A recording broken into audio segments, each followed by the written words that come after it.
Hola, bueno, en este otro video ahora vamos a empezar a usar datos para poder crear visualizaciones pues muy simples, pero vamos a usar los datos para modificar las formas que vamos a crear en D3. Entonces aquí tengo otro documento de HTML muy simple, ya no tiene todas las otras formas que hicimos en los dos videos anteriores, y simplemente lo que voy a hacer es crear aquí una etiqueta SVG. Solo por si las moscas le voy a poner un identificador, un ID, le voy a llamar mi SVG y ya. Eso es lo único que voy a hacer dentro de este documento HTML. Todo el resto de cosas las voy a hacer con D3 en JavaScript. Entonces lo que quiero hacer es hacer un gráfico muy simple utilizando las cosas que ya hemos visto hasta el momento y unas cosas nuevas. Entonces aquí dentro de mi sketch de JavaScript tengo ya unos datos que dentro de esta variable que se llama películas. Esta variable, como pueden ver, pues es una array, porque pueden ver aquí los corchetes cuadrados, y dentro del array hay una lista de objetos. Entonces, ¿qué tienen estos objetos? Tienen películas colombianas que se mostraron en 2015 y 2016. No son todas las películas colombianas, son solo algunas de esas películas. Y lo que hice fue poner el nombre de la película, la calificación que tiene Internet Movie Database sobre la película, a eso le puse el elemento cal del objeto, las ganancias que tuvo esta película en dólares, también según Internet Movie Database, y la duración en minutos de la película. Y todo eso está dentro del objeto, dentro de un objeto diferente. Y cada objeto es una película y eso está metido dentro de una array. Normalmente cuando uno está trabajando en D3 necesita que los datos estén guardados dentro de una array y probablemente las arrays contienen objetos con datos diferentes. Entonces esta es una forma bastante convencional de guardar los datos para D3. Perfectamente un archivo JSON, por ejemplo, se puede cargar o se puede cargar un CSV, como vamos a ver después. Y lo que va a hacer D3 es convertirlo en este mismo formato. Pero aquí lo que tengo es ya cargados mis datos de juguete, digamos, con los que voy a empezar a hacer mi visualización. Entonces, quiero hacer una especie de gráfico de dispersión, por ejemplo, en el que quiero ver en un eje que se represente la calificación que tiene en Internet Movie Database la película, y en el otro eje quiero que se represente las ganancias. A ver si hay alguna correlación, por ejemplo, a ver si yo puedo encontrar si tiene que ver la calificación con las ganancias de la película. Entonces lo primero que voy a hacer es seleccionar mi SVG y voy a guardarlo dentro de una variable. Entonces voy a llamarlo mi SVG y voy a seleccionar, voy a escribir d3.select y voy a seleccionar un elemento que tenga el identificador mi SVG. O sea, lo que estoy haciendo es seleccionar el SVG que está aquí en HTML, que tiene este ID. Y ahora, acuérdense que hay otra cosa que puedo hacer y es, por ejemplo, cambiar el atributo width, por ejemplo. Voy a ponerle cierto ancho, voy a ponerle 500 de ancho y voy a modificar otro atributo, el atributo height. Entonces estoy creando un ancho y un alto para mi SVG. Y acuérdense que por convención es supremamente común que en D3 se encadenen las cosas, pero que además se pongan unas así debajo de otras. Entonces si guardo, pues nada, lo único que hice fue seleccionar mi SVG y crear pues un ancho y un alto para ese SVG. Pero ahora puedo empezar a dibujar formas dentro de mi SVG. Entonces lo que voy a hacer es utilizar el selector select all.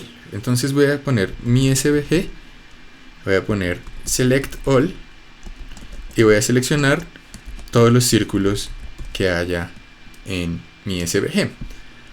Select all. Ahora, esto es una cosa supremamente extraña, y es que estoy seleccionando todos los círculos que hay dentro de mi SVG, pero dentro de mi SVG no hay ningún círculo.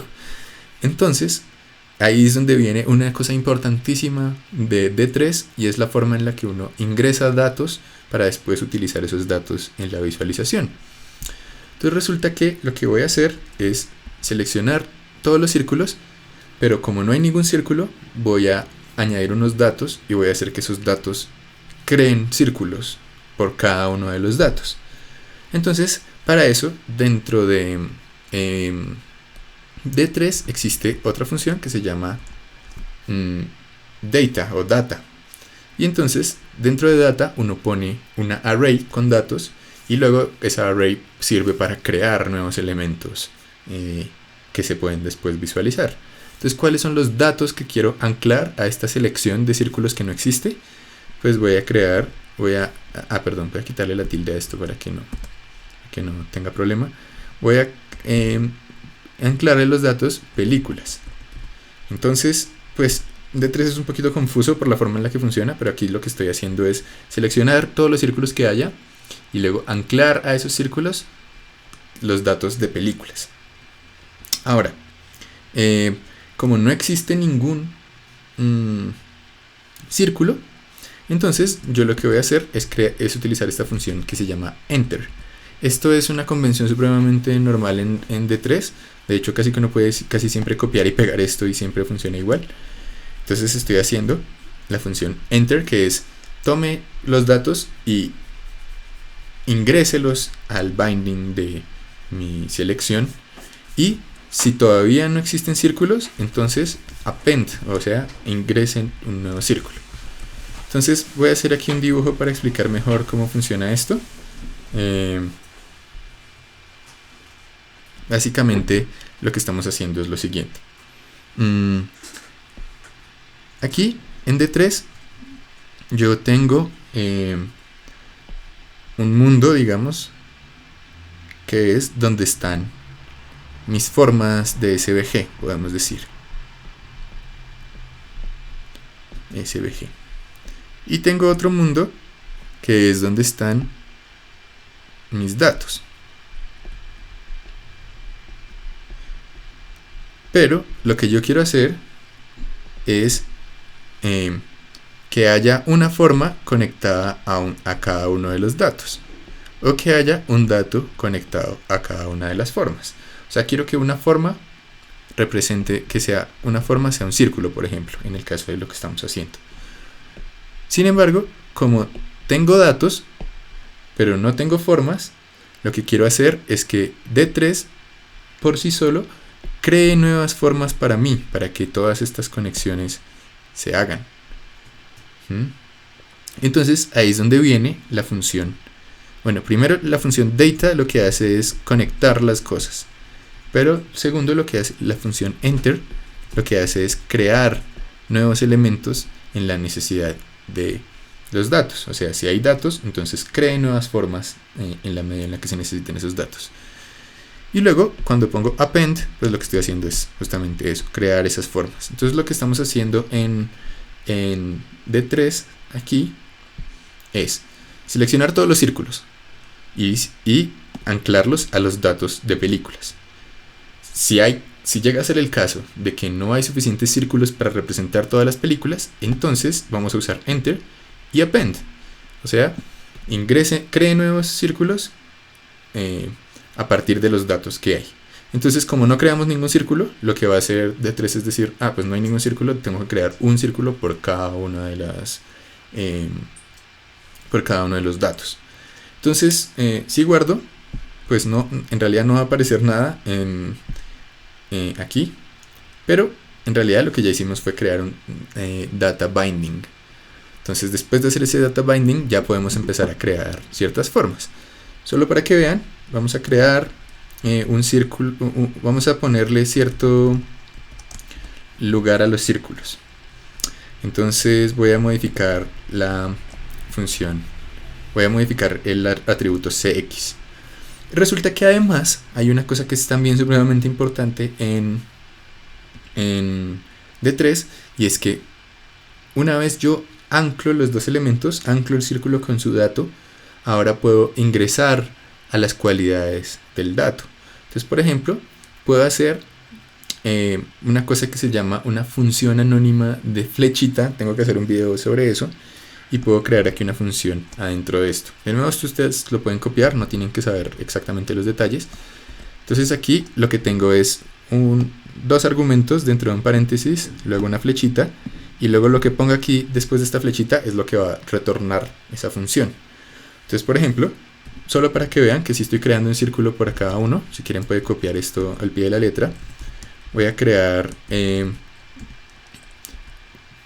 un CX que va a poner un círculo por cada dato y va a poner un círculo uno al lado del otro. Entonces aquí el CY lo voy a poner en la mitad y voy a ponerle además un radio a mi círculo que dependa de la calificación de cada uno de los datos. Entonces voy a primero hacer esto y luego les muestro cuál es la lógica que hay detrás de esto. Entonces miren, que se crearon varios círculos y cada uno de estos círculos depende de alguno de los datos. Y además el radio de cada uno de los círculos está dado por la calificación en Internet Movie Database de cada uno de estos datos. Entonces, ¿qué fue lo que hice? Miren, aquí estoy añadiendo un círculo por cada uno de los datos, cambiando un atributo que es el atributo CX, y no lo estoy cambiando por un valor fijo, sino que estoy utilizando una función dentro de ese valor que estoy cambiando. Y esa función tiene dos argumentos. Tiene el argumento i, que es un contador, como cuando uno hace un loop, y tiene un argumento d, que es el dato concretamente. Entonces lo que estoy haciendo aquí es utilizar ese contador y multiplicarlo por 50 para que cada círculo se haga uno más adelante del otro. El atributo CY del círculo, si lo puse fijo, le puse 200, o sea, está en la mitad. Y el atributo del radio del círculo depende de el dato. Yo podría hacer algo así como esto, miren, que sería igual a lo que hicimos arriba. Entonces tengo dos argumentos, d e i, y estoy usando d, estoy utilizando el argumento d, y estoy utilizando la calificación que tuvo la película en cada una de las películas.